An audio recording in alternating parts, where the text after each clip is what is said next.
So, before we start, I have to say, this isn't one of those I heard a weird noise and got freaked out kind of stories. No, this is something way weirder. Something that made me question everything I thought I knew about being alone at home. And trust me, when I say I was home alone, I mean really alone. Like no one should have been there except someone was. So, I've always been the type to enjoy being home alone. I mean, who doesn't? No parents, no rules. You can binge whatever you want, and you're free to do whatever. That's basically how I felt when my parents went on a weekend trip to visit my aunt. They left on Friday afternoon, and I had the whole place to myself until Sunday evening. Perfect, right? At first, everything was great. I spent the first few hours just chilling, watched a few episodes of The Office on Netflix, ordered some pizza. Pretty normal evening. It was around 10 p.m. when I decided to go to bed. I was feeling pretty tired, but I did one last thing before crashing. Locked the door, turned off the lights, and got into bed. I live in a house on the edge of the suburbs, so it's pretty quiet at night. The kind of quiet that makes you feel like you're the only person alive, you know? Anyway, the first weird thing happened around midnight.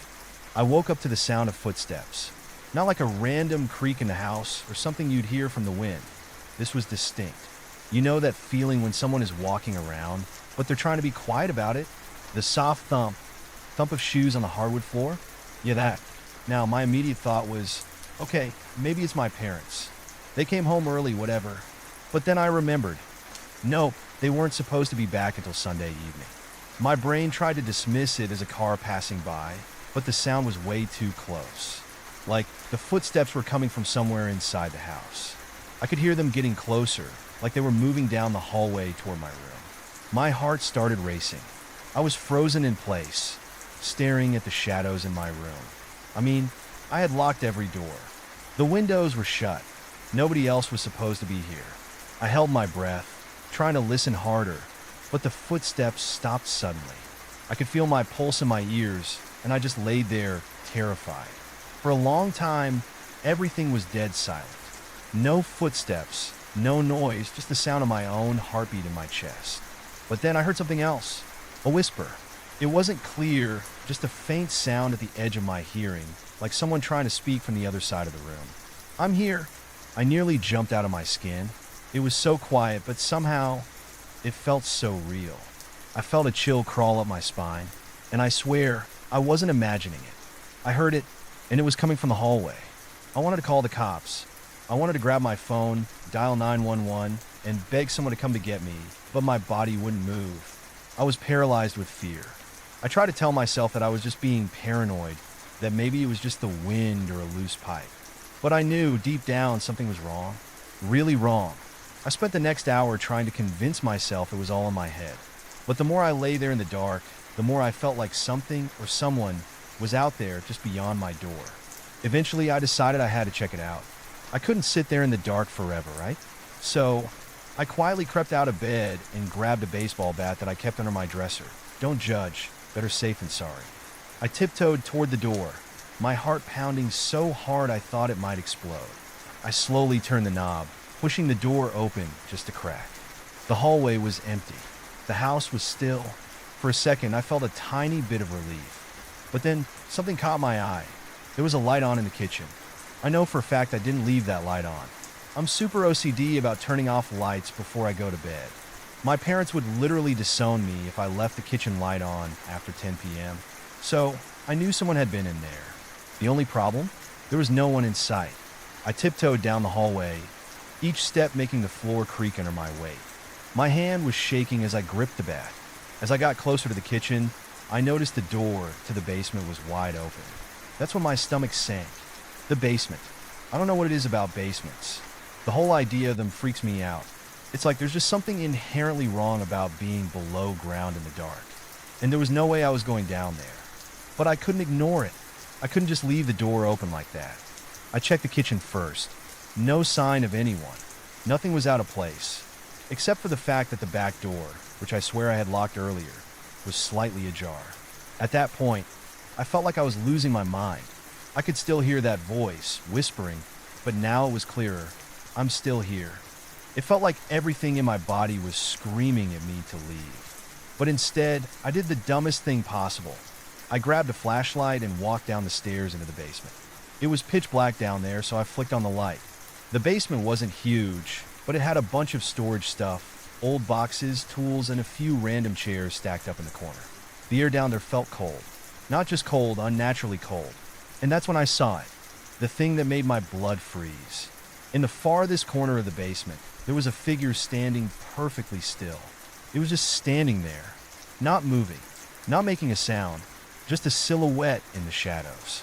I could barely make out the outline, but it was tall, way too tall, and hunched forward. And then it spoke again. This time it wasn't a whisper. It was clear. I'm in here with you. You're not alone. I dropped the flashlight. It hit the ground with a loud clatter. But when I turned back to look, the figure was gone. I ran out of there so fast, I'm pretty sure I left part of my soul behind. I bolted up the stairs, slammed the basement door shut, and locked it. I didn't even bother checking the rest of the house. I just grabbed my phone, called my parents, and told them to come home early. I was done. They got back the next morning, and everything was fine. No sign of anyone breaking in. Nothing was missing, but I still don't know who or what I saw that night. And the worst part, after my parents came back, I started to feel like I wasn't alone again. It wasn't the same feeling as before. This time it was different. It was like something was watching me, following me. And sometimes, just sometimes, when I'm sitting in the dark, I hear that whisper again. It started out like any other Friday night. My roommates had all gone home for the weekend, and I had the house to myself for the first time in months. I was actually excited about it. No interruptions, no noise, no one eating the last of my snacks. Just me, the couch, and an endless Netflix queue. By 10:30 p.m., I was in full relaxation mode. Oversized hoodie, fuzzy socks, and a bowl of popcorn on my lap. I just started my second horror movie of the night, because why not scare myself when I'm home alone, right? About halfway through the movie, I heard a noise. It was faint, almost like a knock. I paused the TV and held my breath listening. Tap, tap, tap. It sounded like it was coming from the living room window. At first, I brushed it off as the wind. It was a stormy night, and the branches outside had been swaying all evening. But then I remembered something that sent a chill through me. There were no trees near that window. I walked over, trying to act casual, but my heart was racing. I peeked out through the blinds. The streetlight outside was casting long shadows across the yard, but I didn't see anyone. I told myself I was being paranoid and went back to the couch. The movie was almost over when I heard it again. This time it wasn't tapping. It was footsteps, soft, deliberate, and coming from the hallway just behind me. I froze. My first thought was I locked the door, didn't I? But the sound wasn't coming from outside. It was inside the house. Hello? I called out, my voice shaking. No answer. I grabbed my phone and turned on the flashlight. The beam of light sliced through the darkness as I moved toward the hallway. My palms were sweating and my breathing was shallow. When I reached the hallway, everything was still, silent, empty.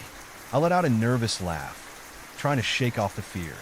It's just the house settling, I whispered to myself. But then, as I turned to head back to the couch, I saw something that made my blood run cold. At the far end of the hallway, just outside my bedroom door, stood a man. He was tall, wearing dark clothes, and his face was obscured by shadows. He wasn't moving. He was just standing there, staring at me. My phone slipped from my hand, and the light went out as it hit the floor. I scrambled to pick it up, my fingers fumbling in the dark. When I turned the flashlight back on and pointed it toward the hallway, he was gone. I didn't wait to find out what was happening. I grabbed my keys and bolted out the front door, not even bothering to put on shoes. I drove straight to a friend's house and didn't come back until my roommates were home. To this day, I don't know how he got in, or if he even did. The door was still locked and nothing was missing. But sometimes, late at night, I swear I hear footsteps in the hallway again. I live in an old house, the kind with creaky floors and doors that don't quite shut properly. Growing up, it was normal to hear strange noises. Pipes groaning, wind whistling through the gaps in the windows. My parents always brushed it off. It's just an old house, they'd say. But that night, I knew what I heard wasn't normal. It started around 11 p.m. My parents were out of town for the weekend, and I was home alone. I've been scrolling through my phone in the living room, half watching a random sitcom. The house was quiet, aside from the hum of the fridge in the kitchen. Then I heard it click. It was faint but distinct, like a door latch being lifted. I muted the TV and listened. For a moment, everything was still. Then came a sound that made my skin crawl, the long, slow creak of the basement door opening. Our basement door is heavy, with one of those old brass knobs you have to twist hard to open. There was no way it had opened on its own. I sat frozen on the couch, every muscle in my body tense. "Hello," I called out, my voice barely above a whisper. No answer. I grabbed the closest thing to a weapon I could find, an umbrella, and crept toward the kitchen where the basement door was. The light above the staircase was on, casting a dim glow onto the floor. The door was open, just slightly, enough to see the edge of the staircase leading down into darkness. I stared at it, my heart pounding. Slowly, I pushed the door open wider, the hinges groaning. Is someone there? I tried again, louder this time. Nothing. I stood there for what felt like an eternity, staring down into the black void of the basement. Part of me wanted to slam the door shut and pretend I hadn't heard anything. But another part, the part that didn't want to be caught off guard, knew I had to check. With my phone flashlight in one hand and the umbrella in the other, I descended the stairs. The air grew colder with each step, and the faint smell of mildew filled my nose. When I reached the bottom, I swept the light across the room. The basement was cluttered with old furniture, storage bins, and forgotten junk. Nothing seemed out of place, but then I saw it. In the far corner, just beyond the beam of my flashlight, there was a figure. It was small, hunched over, and shrouded in shadows. At first, I thought it was a pile of old clothes, but then it moved. I sucked in a breath, gripping the umbrella tighter. "Who's there?" I demanded, my voice shaking. The figure didn't respond. It didn't even turn toward me. Instead, it shifted slightly, like it was crawling further into the corner. I felt a cold sweat break out on my forehead. My instincts screamed at me to run, but my feet were rooted to the floor. Slowly, I stepped back, keeping the flashlight trained on the corner. The figure stopped moving, and for a split second, I thought it might just be my imagination playing tricks on me. And then it stood up. It was tall, taller than any person should be, with limbs that seemed too long for its body. Its face, if it even had one, was obscured in shadow. I bolted up the stairs, slamming the basement door behind me. I shoved the umbrella through the handle to wedge it shut, then ran to my room and locked the door. I didn't sleep that night. Every little noise made me jump. I kept expecting to hear footsteps on the stairs or see the basement door swing open again. The next morning, I called my parents and told them everything. They were skeptical, of course, but when my dad checked the basement, the door was still wedged shut, just like I'd left it. Nothing was out of place, but I know what I saw. And even now, years later, I can't go near the basement without feeling like something is watching me. I've always thought of myself as pretty fearless. I mean, what's there to be scared of when you live in a boring, small town where nothing ever happens? At least, that's what I used to believe. Until last Friday. My parents were out of town for the weekend, and I begged them to let me stay home alone. I'm 17, practically an adult, and I had plans for a solo movie marathon, junk food, and no curfews. My mom was hesitant, but gave in after I promised to keep the doors locked and my phone on me at all times. Easy, right? The first night started out just as I planned. I ordered pizza, settled into the couch, and started watching some campy horror flicks. The kind where the characters make every dumb decision possible. I was halfway through my second movie when I heard it, a soft, barely audible knock at the back door. I paused the movie and stared at the dark kitchen where the sound had come from. My first thought was that it was the wind. It had been howling all night, and maybe a branch or something hit the door. I shrugged it off and pressed play, but then it happened again. 3 slow, deliberate knocks. I froze. My heart thumped so hard it drowned out the movie. Who knocks at the back door? No one even goes to the backyard unless they know the house well. I muted the TV and sat perfectly still, straining to hear. Nothing. Just the wind, or so I told myself. Grabbing my phone, I walked cautiously toward the kitchen. The porch light was off, so I couldn't see anything through the glass door. My thumb hovered over the button to turn on the light, but something stopped me. What if whoever, or whatever, was out there was waiting for me to make myself visible? I backed away and locked myself in my bedroom upstairs. I texted my parents, but they didn't reply right away. It was almost midnight after all. I texted my best friend Claire instead, explaining what happened. She joked that it was probably a raccoon or my creepy neighbor Mr. Henson playing a prank. Her jokes didn't help. Then came the footsteps, faint, deliberate, and coming from downstairs. I froze in place, my blood turning to ice. I could hear them move from the kitchen toward the living room. Each step was slow, deliberate, and too heavy to be a raccoon. The house was dead silent except for the creak of floorboards. I clutched my phone, my fingers trembling as I typed. Me, someone's in the house.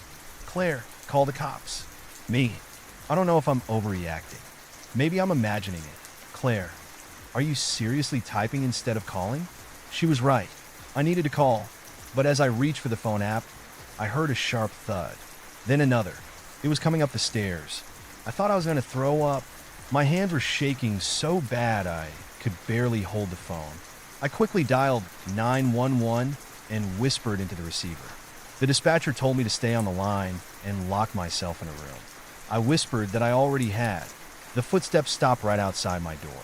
My heart was pounding so loudly I was sure they could hear it. I held my breath, praying the door would hold. The handle rattled, and I felt tears prick my eyes.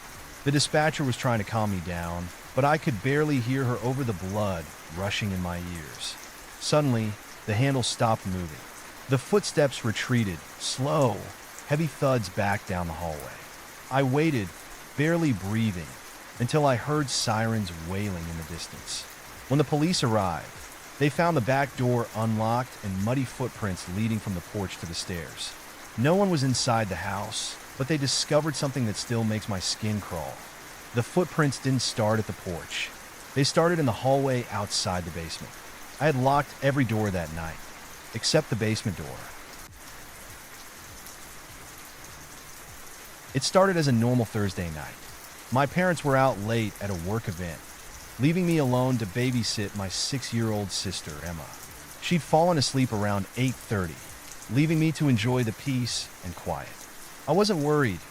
Our neighborhood is quiet, safe, the kind of place where nothing ever happens.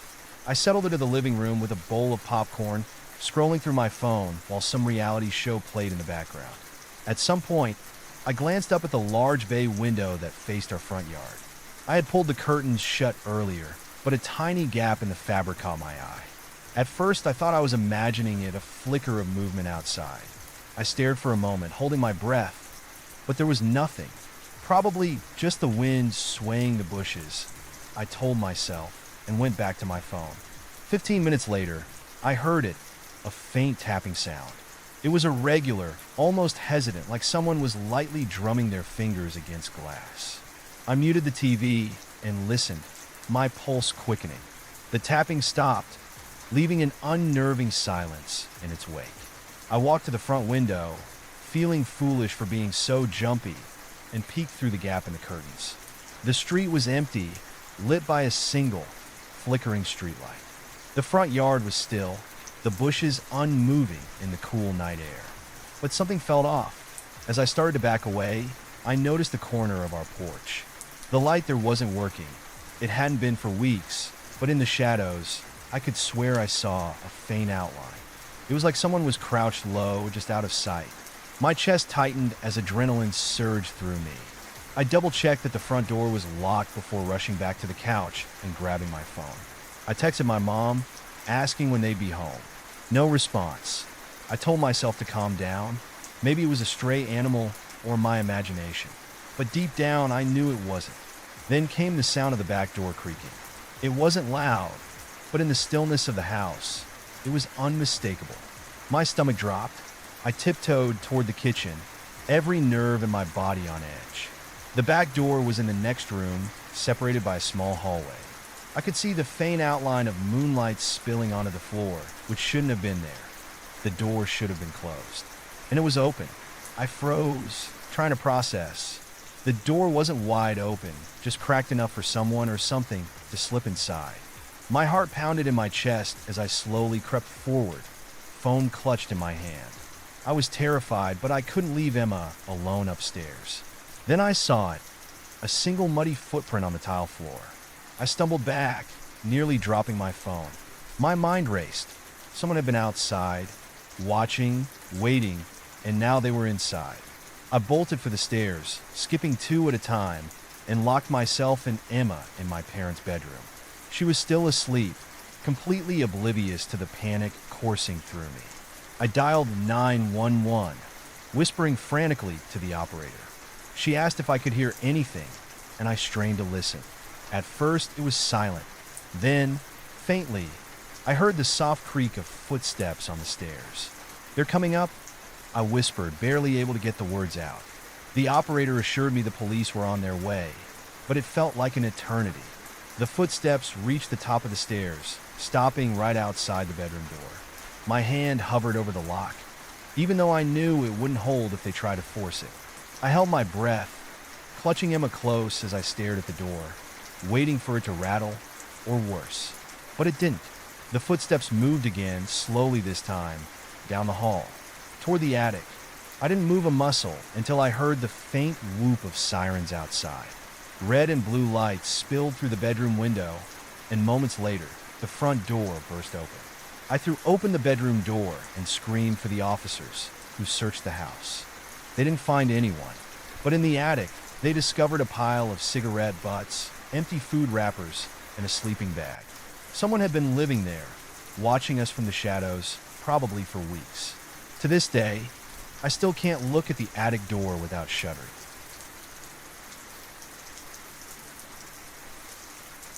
It was supposed to be an easy night. My parents were at a friend's party, and they wouldn't be home until late. I had the house to myself, and I'd been looking forward to a long gaming session in peace. I had my snacks ready, a horror game loaded, and every light in the house off for maximum effect. Around 9:30, I paused the game to grab a soda from the kitchen. The house was quiet, just the hum of the refrigerator and the occasional groan of the floorboards. Nothing unusual. But as I passed the front door, I noticed something weird. The porch light was flickering. I frowned. That light had been fine earlier. I peered through the peephole, expecting to see a moth or a loose bulb. But all I saw was darkness. It was strange, but I brushed it off and headed back to my game. That's when I heard it, a soft shuffling noise. At first, I thought it was the game's audio, but when I muted the TV, the sound was still there. It was faint, like someone was walking on carpet. My stomach tightened as I realized it was coming from the hallway behind me. I turned slowly, my heart racing. The hallway was empty, the shadows long and deep. I stared for what felt like forever, waiting for some kind of movement, but nothing happened. "You're imagining things," I muttered to myself, forcing a laugh. Still, I grabbed the remote and turned on a few lights, just in case. I settled back into my chair and tried to focus on my game, but I couldn't shake the feeling that I wasn't alone. About 20 minutes later, I heard it again. This time it was louder, closer. A steady, deliberate creaking, like someone was slowly stepping across the floor. I paused the game and sat frozen listening. It was definitely coming from the hallway. My heart was hammering now. "Hello?" I called, my voice shaking. No answer. I stood up, my palms sweating, and grabbed a nearby lamp for a weapon. Slowly, I crept toward the hallway. The sound stopped the moment I reached the edge of the room. The hallway stretched out in front of me, dimly lit and eerily silent. My bedroom door was closed, just as I'd left it. The bathroom door was cracked open, but it was empty. I inched forward, every nerve in my body screaming at me to turn back. When I reached my bedroom, I pushed the door open with the lamp and flipped on the light. Nothing. The room was exactly how I'd left it. Bed unmade, clothes on the floor, nothing out of place. I let out a shaky breath and laughed at myself. "You're losing it," I said aloud. I went back to the living room, telling myself it was just the house settling or my imagination playing tricks on me. But I couldn't relax. I kept glancing over my shoulder, expecting to see what? I didn't even know. Around 10:30, I heard the front door. I froze. The door was locked. I knew I'd locked it, but now it sounded like it was slowly creaking open. My blood ran cold. I grabbed my phone and stood up, gripping the lamp tightly in my other hand. The sound stopped. I tiptoed toward the entryway, every muscle in my body tense. The door was closed, the deadbolt still in place. But as I turned back toward the living room, I saw something that made my stomach drop. The hallway light was off. I hadn't turned it off. My hands were trembling as I backed away, my phone already dialing 911. The dispatcher's calm voice filled my ear as I tried to explain what was happening. She told me to stay on the line and get somewhere safe. I barely heard her over the sound of my own breathing. Then I heard it again. The footsteps. They were louder now, moving steadily toward me. "I think they're in the house," I whispered. The dispatcher told me to leave if I could, but I couldn't move. I was rooted to the spot, staring at the hallway. A shadow moved. It was slow, deliberate, and unmistakable. A tall, humanoid figure emerging from the darkness. I screamed and bolted for the front door, fumbling with the lock as the dispatcher tried to keep me calm. Just as I threw the door open, I glanced back. The hallway was empty. When the police arrived a few minutes later, they searched the entire house. All the doors and windows were locked, and there was no sign of forced entry. But here's the part that still makes my skin crawl. In the hallway, they found a set of footprints. Bare, wet footprints that stopped right outside my bedroom door. Whoever, or whatever, had been there was gone, and I still have no idea how they got in. I'm not the kind of person who scares easily. I love scary movies, haunted houses, ghost stories, you name it. But what happened to me last summer made me question everything I thought I knew about fear. It was a Saturday night, and my parents had gone out of town for a wedding. I stayed behind to watch the house because, honestly, the idea of sitting through a long ceremony and awkward family small talk didn't appeal to me. I was 18, responsible, and more than capable of handling myself. The night started out fine. I made a big plate of nachos curled up on the couch and threw on one of my favorite horror movies. It was almost midnight when I started to feel a little uneasy. At first, it was subtle, like the way the house seemed quieter than usual. I shrugged it off as my imagination and kept watching the movie. But then I noticed a sound. It was faint, barely audible, but definitely there. A soft, rhythmic tapping. I paused the movie and sat perfectly still listening. The sound was coming from upstairs. I rolled my eyes at myself. It's probably just the pipes. Our house was old, and it made all kinds of noises when the temperature changed. I turned the movie back on and tried to ignore it, but the tapping didn't stop. It was steady, deliberate, and getting louder.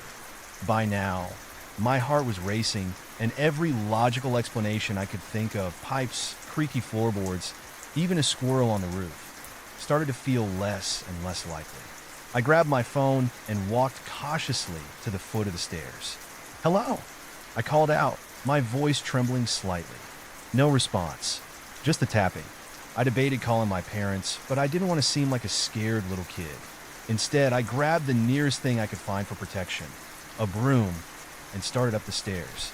The sound was coming from the guest bedroom, a room we hardly ever used. As I got closer, I realized the tapping wasn't random. It had a rhythm to it, like someone was lightly drumming their fingers against the wall. My throat felt dry as I reached the door. It was slightly ajar, and the tapping stopped the moment I touched the handle. I hesitated, every instinct screaming at me to turn around and go back downstairs. But I couldn't let it go. I had to know.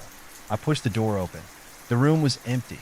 The only sound was the faint hum of the ceiling fan. I stood there for a moment, confused and a little embarrassed. Maybe I'd imagined it. Then I saw it. On the far wall, just above the headboard of the bed, was a smear. It was dark, shiny, and unmistakably fresh. Blood.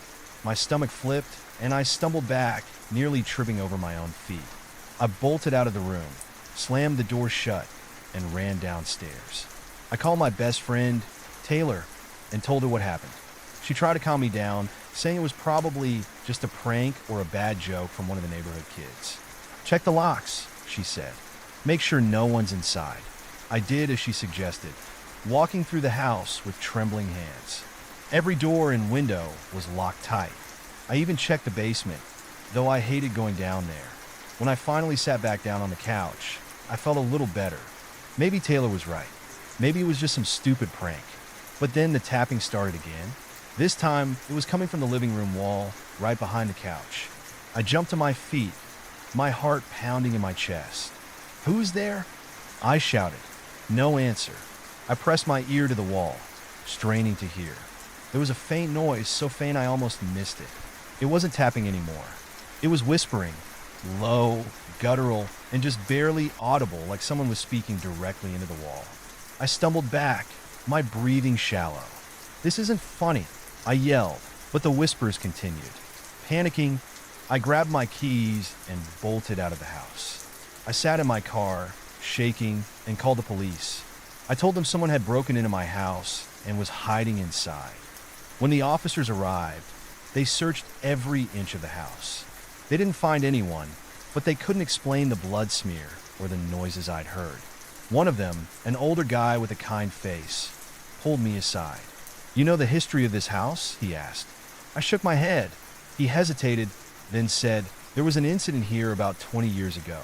A woman went missing. Her husband claimed she ran off, but there were rumors. People said she was murdered and hidden somewhere in the house." I stared at him, my mouth dry. You think that's what I heard?" He didn't answer, just gave me a long, pitying look. That night, I stayed at Taylor's place. I didn't sleep. A week later, my parents had the guest bedroom wall repaired. The contractor called them into the room to show them something. Inside the wall, they found a small compartment, sealed off with wooden planks.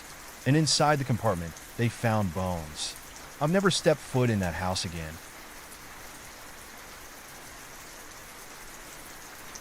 I still can't explain what happened that night. I've told myself 100 different versions of the story, each one slightly less terrifying than the truth, but none of them make sense. Maybe it's better that way. It was a quiet evening, just me in the house. My parents were out celebrating their anniversary, and I had declined the invitation to join them. At 19, I valued my independence, and honestly, the thought of spending the night in my pajamas watching trashy TV felt far more appealing than sitting through a fancy dinner. The house felt peaceful at first. The sun dipped below the horizon as I flipped through channels, settling on a crime show. I stretched out on the couch, the soft glow of the TV washing over the living room. Then, around 9:30, the lights flickered. I glanced up at the ceiling, frowning.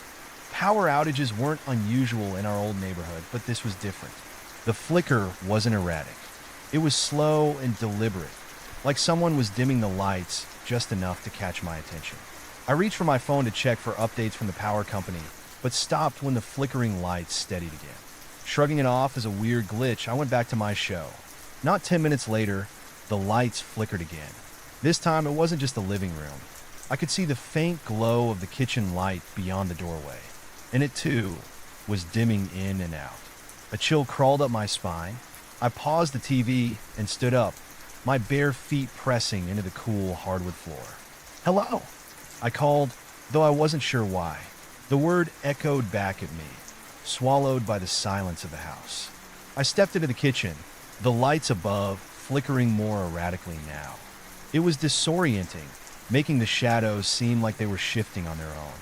I glanced out the window over the sink. The street lights were steady. Whatever was happening wasn't affecting the whole neighborhood, just my house. I grabbed my phone and texted my dad. Me, "Hey, the lights keep flickering. Probably nothing, but it's weird. Dad, might be the circuit breaker. I'll check it tomorrow. Stay safe."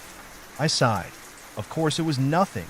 I told myself to relax and headed back to the couch. But as I walked through the house, I couldn't shake the feeling that I was being watched. Every time I turned a corner or glanced out a window, I half expected to see someone staring back at me. At 10:15, the lights flickered again, but this time they didn't come back. The house plunged into darkness, the only illumination coming from the pale blue light of the TV. I froze. My pulse quickened as I fumbled for my phone, turning on the flashlight. The beam cut through the dark, and I swung it around the room. Nothing, just my familiar living room, empty and still. Then, from somewhere upstairs, I heard a sound. It was faint, like a soft thump, followed by a dragging noise. My stomach twisted. "Mom? Dad?" I called out, even though I knew they weren't home. Silence. The dragging sound came again, louder this time, as if it was moving closer to the stairs. I tried to tell myself it was the house settling or something falling over in my parents' room, but deep down, I didn't believe that. My hands shook as I made my way to the staircase, gripping the railing tightly. The beam of my flashlight trembled as I aimed it up the stairs. The top was shrouded in darkness, the faint outline of the hallway barely visible. "Hello!" I called again, my voice cracking. The sound stopped. I held my breath, straining to listen. For a long moment, there was nothing but silence. Then, just as I started to convince myself it was all in my head, I heard it, whispering. It was low and indistinct, like several voices speaking at once. The sound sent a jolt of fear through me, and I stumbled back, nearly dropping my phone. The whispers grew louder, though I still couldn't make out what they were saying. It was coming from my parents' room at the end of the hall. I don't know what possessed me to keep going, but I forced myself up the stairs, every step feeling like a mile. The whispers stopped the moment I reached the top. The door to my parents' room was open just a crack, and I could see a faint glow spilling out. It wasn't the overhead light or a lamp. It was strange, pulsating, almost like the light was alive. I approached the door slowly, my heart hammering in my chest. "Who's in there?" I demanded, trying to sound braver than I felt. No response. I pushed the door open, and the glow vanished.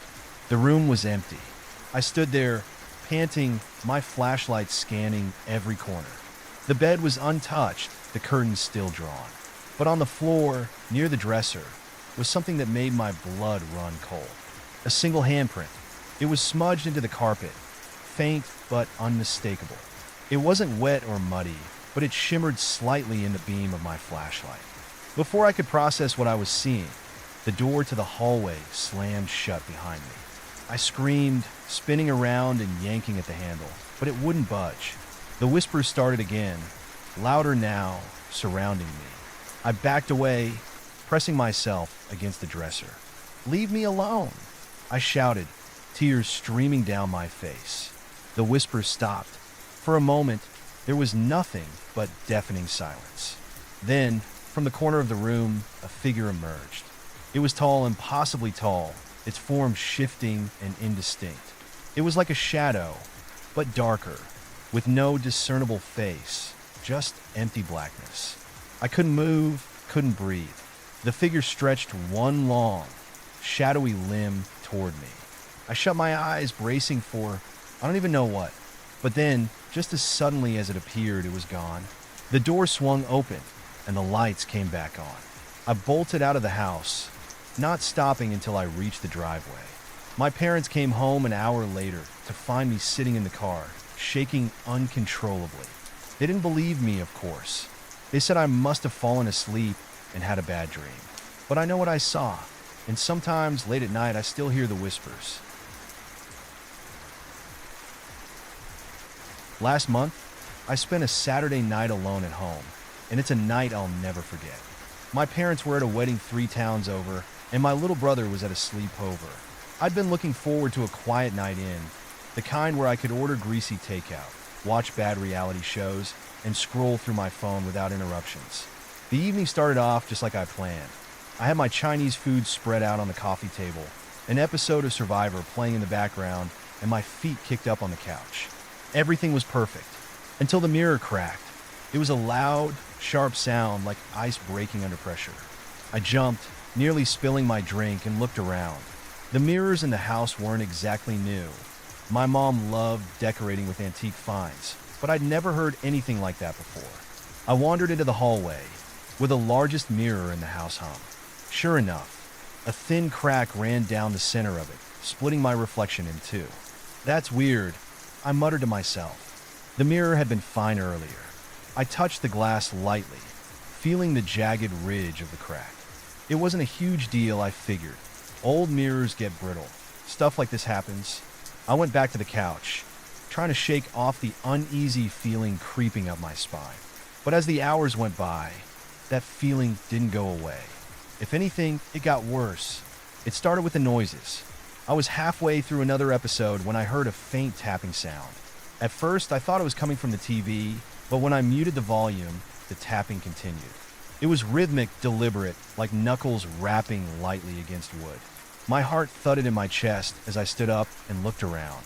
"Hello," I called, my voice shaking slightly. No response. I walked cautiously to the front door, checking the locks. Everything was secure. I went to the windows, same thing, but as I was double-checking the back door, I saw it. The hallway mirror. The crack was larger now, stretching from the top of the glass to the bottom. In my reflection, it wasn't moving the way it should. I froze. I blinked, thinking my eyes were playing tricks on me, but no. The reflection stared back at me, perfectly still, even as I stepped closer. "Okay, this is officially creepy," I whispered. Suddenly, the lights flickered. The entire house plunged into darkness for a few seconds before they snapped back on. When the lights returned, the mirror was empty. No reflection. Just the cracked surface staring back at me. I backed away, my breath coming in short, sharp gasps. I grabbed my phone and tried to call my mom, but the call wouldn't go through. I had full bars, but all I got was static. Then, the mirror started to drip. It was slow at first, dark, viscous drops pooling at the base of the frame. It looked like ink or oil, but it smelled metallic like rust. Blood. I bolted back into the living room, heart racing. I grabbed the kitchen knife from the counter and sat on the couch, clutching my phone in the other hand. That's when I saw movement out of the corner of my eye. The hallway mirror wasn't empty anymore. There was a figure standing in the glass, a tall, shadowy silhouette with broad shoulders and unnaturally long arms. It wasn't me, and it wasn't my reflection. It was him. I stared, paralyzed, as the figure stepped closer, his movements slow and deliberate. His head tilted slightly, as if he were studying me. "Who are you?" I managed to choke out. The figure didn't respond. Instead, he raised one long finger and tapped the inside of the glass. Tap, tap, tap. My blood turned to ice. The lights flickered again, and when they came back on, he was gone. But the tapping continued. It was coming from behind me now. I whipped around, the knife trembling in my hand, but there was nothing there. The tapping grew louder, faster, as if it were coming from every surface in the house. The walls, the windows, the mirrors. And then it stopped. For a moment, everything was still. Too still. The kind of silence that presses down on you, making you feel like you're being watched. I turned back toward the hallway mirror. He was there again, but this time, he wasn't alone. There were others. Dozens of shadowy figures crowded into the glass, their faces obscured, their bodies shifting and writhing as if trapped beneath the surface. I stumbled backward, tripping over the coffee table. The figures began pounding on the glass, their movements frantic and violent. The sound was deafening, like 1,000 fists hammering against the door. The crack in the mirror widened, spreading like a spiderweb. And then it shattered. Glass exploded outward, sending shards flying across the room. I screamed, covering my face as the air grew cold, freezing cold. When I opened my eyes, the figures were gone. The mirror was gone too, reduced to a pile of broken glass on the floor. I don't remember much after that. I must have passed out, because the next thing I knew, it was morning and the house was eerily quiet. The police didn't believe me when I told them what happened. They said it must have been a break-in or a prank gone wrong. My parents thought I was overtired, my imagination running wild. But I know what I saw, and every time I pass by a mirror now, I can't help but glance over my shoulder. Because sometimes, if the light hits just right, I still see him.